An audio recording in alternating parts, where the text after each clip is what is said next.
आयु 1,00,000 वर्ष,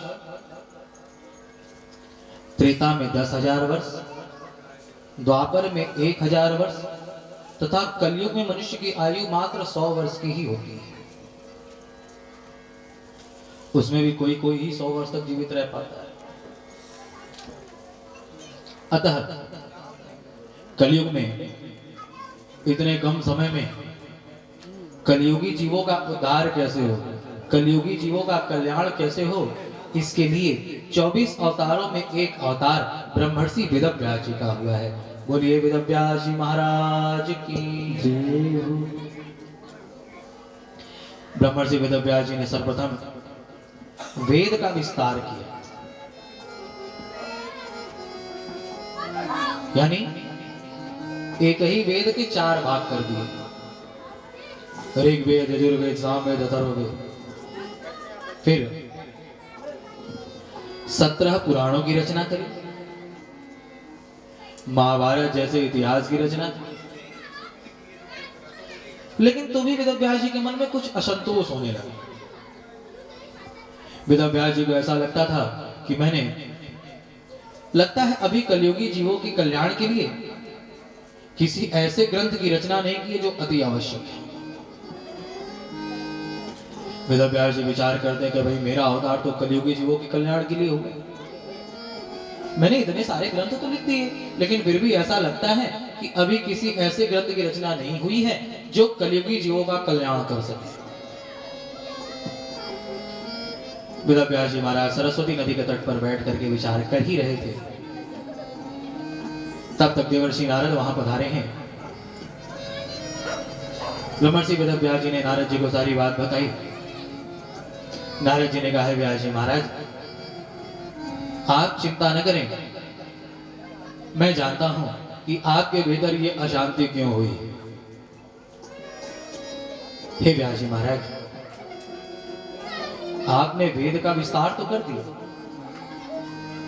17 पुराणों की रचना भी कर दी, महाभारत जैसे इतिहास की भी रचना कर दी, लेकिन अभी तक आपने भगवान श्री कृष्ण की मंगलमय लीलाओं का गान नहीं किया।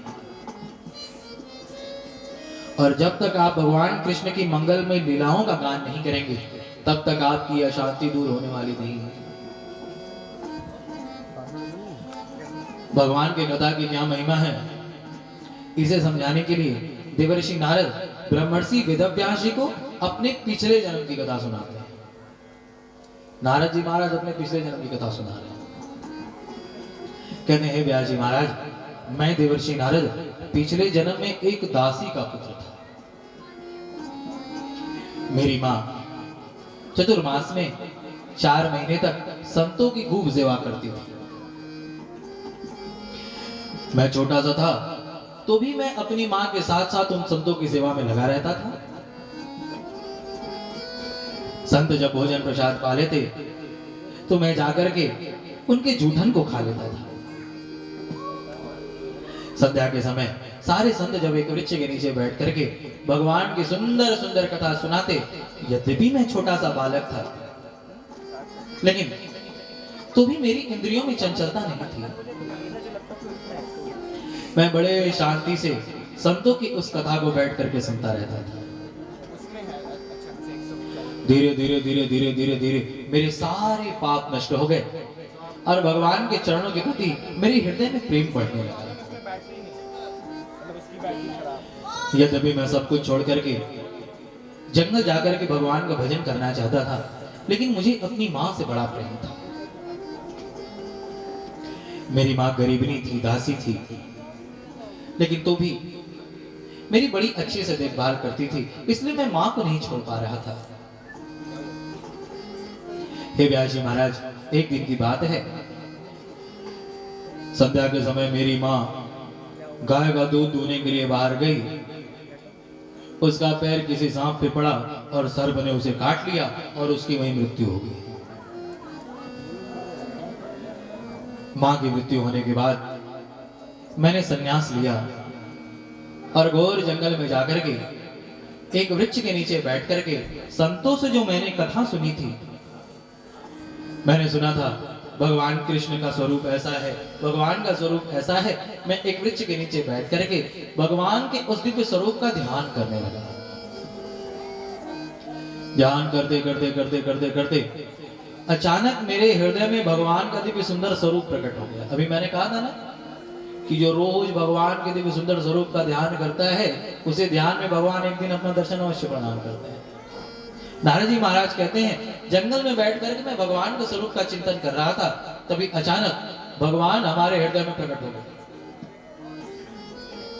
हे व्यास जी महाराज, सृष्टि की सारी सुंदरता मिलाकर के यदि एक पुरुष बनाया जाए तो भी भगवान की सुंदरता के एक अंश की भी बराबरी नहीं कर सकता। इतने सुंदर है भगवान।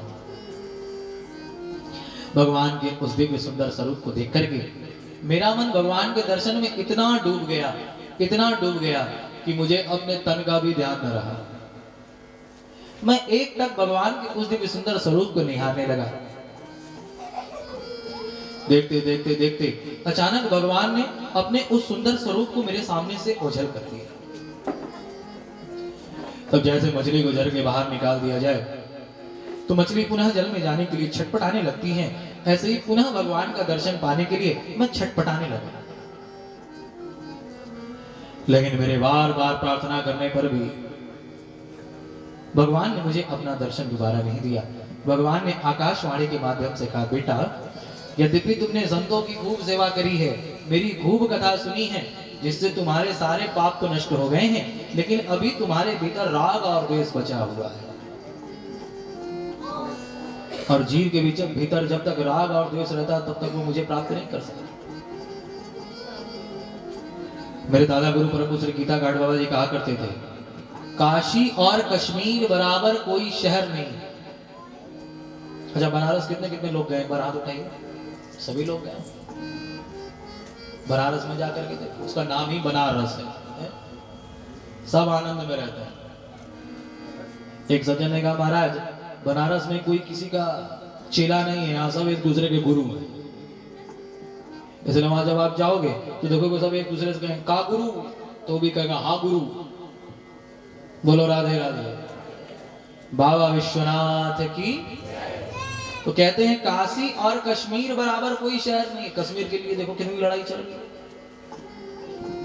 काशी और कश्मीर बराबर कोई शहर नहीं है। राग द्वेष आदि से बढ़कर कोई जहर नहीं है। बाहर से जहर खरीद के खा लो तो एक ही बार मरोगे, लेकिन राग और द्वेष ऐसा खतरनाक जहर है जो कई जन्मों तक हमें मारता रहता है। बार बार हमें जन्म लेना पड़ता है, मरना पड़ता है। भगवान कहते हैं, बेटा अभी तुम्हारे भीतर राग और द्वेष बचा हुआ है, इसलिए इस जन्म में तुम्हें मेरा दर्शन नहीं हो सकता। तुम अपने अगले जन्म की प्रतीक्षा करो। नारद जी कहते हैं, ब्रह्मर्षि वेदव्यास जी महाराज, अगले जन्म में मैं भगवान विष्णु का पार्षद बना तथा जब सृष्टि का प्रलय हुआ तो मैं कहां एक दासी का पुत्र और कहां ब्रह्मा जी के मानस पुत्र के रूप में प्रकट हो गया। बोले नारद जी महाराज की। हे ब्रह्मर्षि वेदव्यास जी महाराज, ये भगवान की कथा सुनने का ही चमत्कार है कि कहां एक साधारण सा दासी का पुत्र और कहां आज देव ऋषि नारद। आज मैं कहीं भी बिना किसी रोक टोक के जा सकता हूं। देखिए, नारद जी महाराज ऐसे संत हैं जो देवताओं के भी गुरु हैं और असुरों के भी गुरु हैं।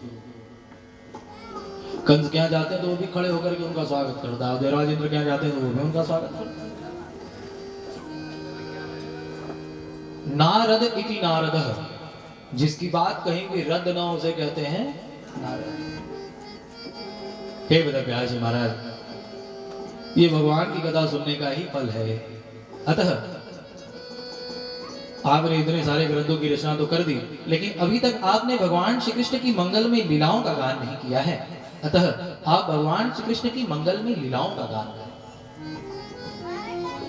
नारद जी से प्रेरित होकर के ब्रह्मर्षि वेदव्यास जी महाराज ने 18,000 श्लोकों में श्रीमद् भागवत महापुराण की रचना करी। बोलिए भागवत महापुराण की। अब भागवत की रचना तो कर दी, अब उनके मन में एक और चिंता होने लगी कि भाई मैंने भागवत की रचना तो कर दी, लेकिन इसके प्रचार प्रसार के लिए मैं किसको लगाऊं? भाई जैसे किसी कंपनी ने अच्छा साबुन बना लिया, अब जब तक उसका प्रचार प्रसार ना हो तब तक वो बिकेगा कैसे? ब्रह्मर्षि वेद व्यास जी महाराज विचार करते हैं, ये भागवत शास्त्र तो प्रेम का शास्त्र है, इसमें भगवान कृष्ण की मंगलमय लीलाओं का गान किया गया है। इस ग्रंथ का प्रचार प्रसार कोई साधारण आदमी नहीं कर सकता। इस ग्रंथ की सबसे पहले संसार में कथा वही कर सकता है जिसे कभी जन्म से भी माया ने स्पर्श तक न किया। फिर विचार करते हैं, लेकिन ऐसा मुझे कहां मिलेगा जिसे जन्म से भी कभी किसी ने माया स्पर्श न किया। आज तो सभी माया में ही लगे हुए हैं।